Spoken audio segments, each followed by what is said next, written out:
श्रीमन्नारायण दोस्तों, राधे राधे। आज हम आपको मौनी अमावस्या की कथा सुनाने जा रहे हैं।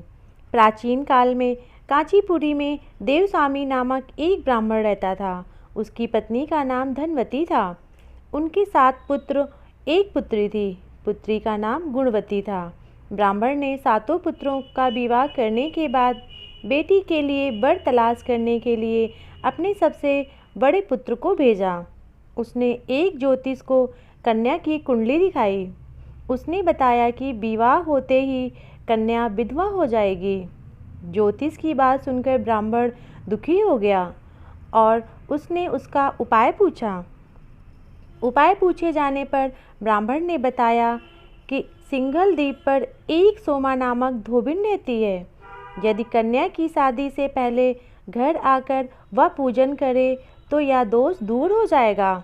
ब्राह्मण ने गुणवती को अपने सबसे छोटे पुत्र के साथ सिंघल द्वीप भेजा। दोनों सागर किनारे पहुंचकर उसे पार करने की कोशिश करने लगे। जब समुद्र को पार करने का कोई रास्ता नहीं मिला तो भूखे प्यासे एक बट वृक्ष के नीचे आराम करने लगे। पेड़ पर घोंसले में एक गिद्ध का परिवार रहता था। उस समय घोंसले में सिर्फ गिद्ध के बच्चे थे। वे सुबह से भाई बहन के क्रियाकलापों को देख रहे थे।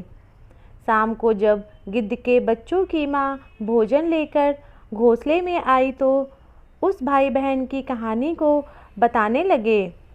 उनकी बात सुनकर गिद्ध की माँ नीचे बैठे भाई बहन पर काफ़ी दया आई और बच्चों को आश्वासन दिया कि वह उनकी समस्या का समाधान करेगी।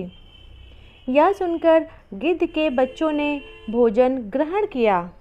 दया और ममता से वशीभूत गिद्ध माता उनके पास आई और बोली कि मैंने आपकी समस्या को जान लिया है। इस वन में जो भी फल फूल मिलेगा मैं आपके लिए ले आती हूँ। प्रातः काल मैं आपको सिंघल द्वीप धोबिन के पास पहुँचा दूँगी। अगले दिन सुबह होते ही गिद्ध माता ने दोनों भाई बहन को समुद्र पार कराया। सिंघल द्वीप सोमा के पास पहुँचा दिया। गुणवती प्रतिदिन सुबह सूर्योदय से पहले सोमा का घर लीप दिया करती थी। एक दिन सोमा ने अपनी बहुओं से पूछा कि प्रतिदिन सुबह हमारा घर कौन लीपता है।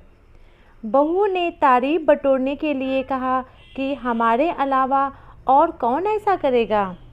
लेकिन सोमा को उनकी बातों पर यकीन नहीं हुआ और वह यह जानने के लिए पूरी रात जागती रही।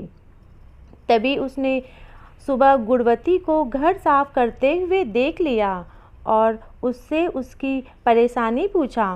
गुणवती ने अपनी परेशानी बताया, जिसे सुन सोमा चिंतित हो गई और उसके घर जाकर पूजा पाठ करने के लिए भी तैयार हो गई।